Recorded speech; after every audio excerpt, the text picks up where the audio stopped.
This is me and my husband. This is me working with organizations such as the American Foundation for Suicide Prevention and To Write Love in Our Arms. This is me going back to my high school to talk to teachers about how they can reach out and provide support to students who are hurting but hiding their pain. This is me getting ready to go back to college. It's amazing how good things turned out.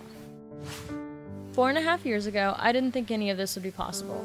I was 17, had just been dumped by my first boyfriend, and my parents were separating. An avalanche of everything, and my world was crashing down. There was nothing I could do. Everything felt out of my control. This is when 2 friends introduced me to self-harm. My first reaction was, why would anyone do this? I realized that it was a way to have control over something. It made the emotional pain physical, and it was calming.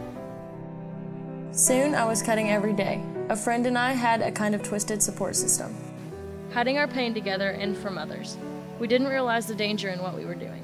Christmas of '07 was the last time I cut. I found an affordable therapy clinic at a nearby college. Having someone to talk to, someone willing to listen, made a difference. Although things got harder than they'd ever been, and horrible things happened that made me believe, once again, that my life wasn't worth living, I'm happy to say I haven't relapsed once.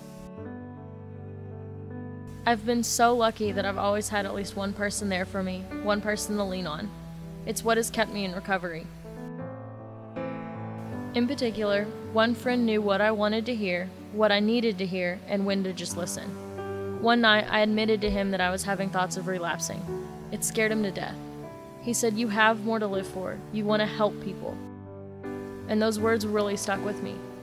Although I felt so damaged, he had faith in me and that my life could have a purpose.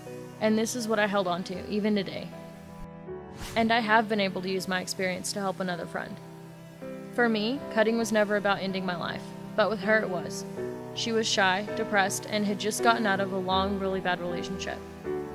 She made statements such as, "I'm thinking about crashing a car," and she actually had a plan how to do it, and she said she knew how to make it look like an accident. So when she called me crying and upset one night, I was worried.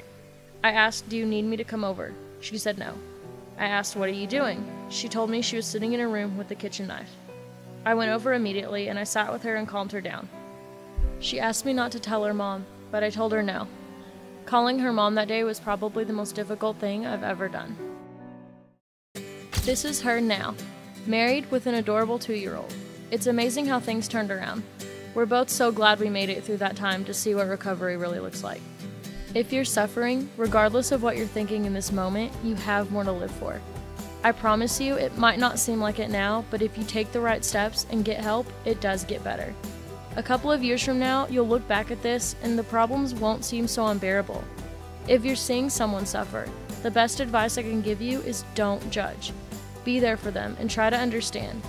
Even if they don't want to talk to you, don't give up. Give them resources, let them know you care, and definitely let them know they have more to live for.